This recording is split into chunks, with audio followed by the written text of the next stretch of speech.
시청자 여러분 안녕하십니까? 오늘도 건강한 하루를 보내시기 바랍니다. 북한이 개성연락사무소 폭파에 이어서 군사적인 도발을 예고하고 있습니다. 이미 다음 단계는 군사총참모부에 넘기겠다고 김여정이가 공언을 했기 때문에 김여정이의 공언은 반드시 지켜질 겁니다. 어떤 형태로든 군사적인 도발이 있을 겁니다. 현재는 제1호 군사태세, 가장 높은 단계의 경계태세죠. 철모를 쓰고 총에 착검을 하고 그리고 비무장지대에 경계병력이 없던 지피에 군병력을 주둔시키고 있습니다. 앞으로 개성공단과 금강산에 군부대가 진입을 할 가능성이 높습니다. 그러나 과연 이 정도로 그치겠는가? 저는 사실 제2의 연평해전이나 천안함이나 연평도 이런 어떤 상당히 규모가 큰 도발의 가능성은 그리 크지 않다고 봅니다. 왜냐? 이제는 북한이 그렇게 도발을 하면 명백하게 북한의 소행이라는 것을 알기 때문에, 그리고 일단 한국의 국방부가 어떤 도발이든지 현장에서 즉각 응징하겠다라는 방침을 천명을 해놓고 있기 때문에 아무리 문재인 좌파 정권이라 하더라도 명백히 국민의 눈앞에 보이는 도발에 응징, 대처, 보복을 하지 않을 수 없을 것입니다. 때문에 이런 것을 잘 알고 있는 북한의 지도부가 그런 명백한 눈에 보이는 도발을 하겠는가 라는 가능성은 매우 낮다고 보지만 그래도 알 수 없는 것이 북한 정권이기 때문에 예를 들어서 제2, 제3의 목함 지뢰 폭발 사건이라든가 아니면 서해안에서의 대규모 포사격 훈련 아니면 나아가서 제2의 연평도 포격 사건 이런 것들을 저지를 가능성이 있다고 봅니다. 저는 역설적으로 말해서 대한민국의 주민들의 피해만 없다면 제2의 연평도 포격 사건 같은 것이 터지는 것은 대한민국에 정말이지 돈 주고 살 수 없는 천금의 기회라고 생각을 합니다. 이런 것들은 정말이지 어떤 그런 것을 이용을 해서 그동안에 쌓였던 우리가 제대로 보복하지 못했던 천안함 사건, 목함 지뢰 사건 이런 것들을 일거에 보복 응징할 수 있는, 그리고 어떤 남한의 월등한 군사력을 과시할 수 있는, 그리고 세 번째는 무엇보다 더 중요한 북한의 이른바 군사적인 갑질에 대해서 이제는 더 이상 인내하지 않고 명백하게 우리가 철저하게 보복할 수 있다는 의지를 과시한다는 것. 마지막 네 번째는 북한이 너희가 핵을 가지고 있다고 우리가 핵노예, 핵인질이라고 생각할지 모르지만 결코 그렇지 않다. 너희가 핵을 가지고 있든 안 가지고 있든 우리는 국지전 내지는 재래식의 전면전을 감행할 우리 태세와 의지를 갖추고 있다는 것을 북한 김정은, 김여정에게 보여주는 그런 의미가 있습니다. 저는 이 천금 같은 기회라고 생각을 합니다. 만약에 그런 일이 터진다면 우리가 가지고 있는 F-35 스텔스나 아니면 F-15K, F-15K는 한 대에 1,000억 원인데 우리가 이미 40여 대를 대구 비행장에 가지고 있습니다. F-35K는 스텔스이기 때문에 모든 무장을 안에 숨겨야 되기 때문에 무장력은 F-15K보다 못합니다. F-35K는 스텔스 기능이 뛰어나서 적의 레이더에 탐지되지 않고 총 40대를 도입하기로 했는데 현재까지 12대가 들어와 있습니다. 아마 16대가 들어와 있을 겁니다.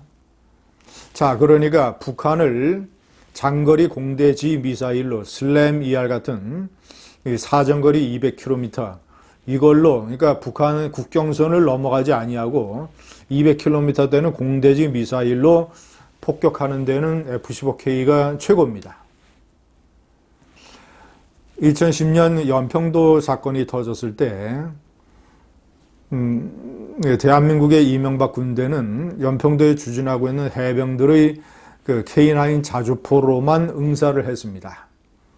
제가 나중에 연평도에 가서 연평 부대를 한번 보고, 그리고 그 장교들의 안내에 따라서 이 K9 자주포를 직접 타봤습니다. 성능이 매우 뛰어난 것이지만 당시에 그 정도의 보복으로는 대단히 부족한 것이었습니다. 그때 당시 제가 중앙일보 논설위원을 맡고 있었는데 제가 칼럼을 하나 썼습니다. 연평도의 대한민국 섬마을에 대한민국 국민들이 북한의 포격을 받아서 죽어가고 있는데, 아니 세상에 이럴 때 쓰라고 사준 한 대에 1,000억 원짜리 F-15K를 대구 비행장에 썩히고 있느냐.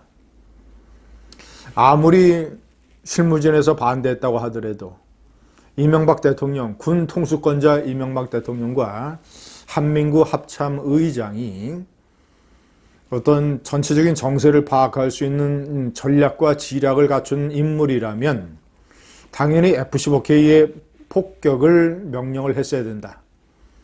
그래서 몇 달 전에 있었던 천안함 46용사, 이들의 천추의 한까지 갚았어야 된다. 어디를 폭격을 해야 되느냐. 천안함을 공격했던 북한의 잠수함이 출발을 했던 북한 서해안의 비파곶 잠수함 기지, 잠수함 50여 척을 가지고 있습니다. 그 비파곶 기지를 폭격을 했어야 된다.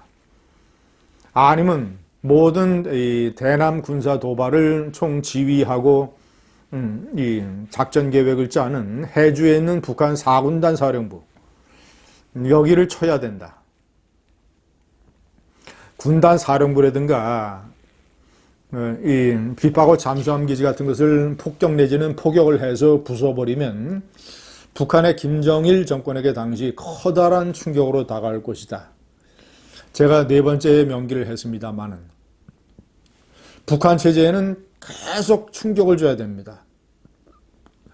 북한 평양 권력의 보일러 시스템은 낡은 60년대, 70년대 시스템이기 때문에 압력에 취약하다. 압력이 가해지게 되면 평양 어딘가 숨어있는 마탄이 튕겨져 나와서 김정일, 김정인을 때리든, 아니면 김정은이가 질병에 걸리든, 아니면 소규모 쿠데타가 일어나든, 이런 급변 사태를 일으키기 위해서는 북한 체제를 계속 흔들어야 되고 외부에서 충격과 압력을 가해야 된다. 이 충격과 압력 중에서 어떤 남한 군대의 대규모 보복작전, 북한 체제가 전혀 상상도 못했던 그런 규모로 일시에 하는 것이 가장 효과적인 압력이 될 것이다 라는 주장을 했었죠. 시청자 여러분, 제가 1번에 명기한 것이 대단히 중요합니다. 많은 사람들은 북한이 신종 4종 세트, 이스칸데르 미사일, 초대형 방사포, 이런 신종 4종 세트로 이 핵무기 공격 내지는 남한에 대한 어떤 이 포격 공격을 감행할 이런 것을 우려를 합니다. 그러나 핵 공격에 대한 핵 인질, 핵 노예, 이 공포에 사로잡혀 있으면 앞으로 남북 관계는 영원한 수포갑과 수포을이 되고 맙니다. 만약에 그것이 두려워서 우리가 국지전을 수행하지 못한다면 이 장기 공산 독재자들의 공통점이 있습니다. 평상시에는 큰 소리를 치고 평상시에는 뭐 각종 위협과 협박을 하지만, 그러나 자기 자신의 목숨이 걸린 문제에 관해서는 대단히 비겁하고 약하다. 어떤 장기 독재자들도 지난번에 보셨지 않습니까? 그 후세인이 도망가다가 잡힌 것, 리비아의 카다피가 도망가다가 잡힌 것, 루마니아의 그 차우세스크가 도망가다가 잡힌 것, 비참하게 개울음 소리를 내면서 죽어간 이런 장기 독재 공산주의자들. 북한의 김정일, 김정은 집단도, 김여정 집단도 그런 부류라고 봐야 됩니다. 물론 완전히 무슨 뭐 너 죽고 나 죽고 시기작의 자폭적인 핵공격도 가능하겠지만 그거야 뭐 하늘의 운에 맡겨야지 어떻겠습니까? 북한 공산 독재자들은 비겁해서 자멸적 공격은 하지 못한다라는 신념을 가지고 비파고 잠수함 기지나 해주에 있는 군단 사령부를 보복 공격해야 됩니다. 북한이 만약에 연평도 같은 군사적인 도발을 재현한다면 감사합니다.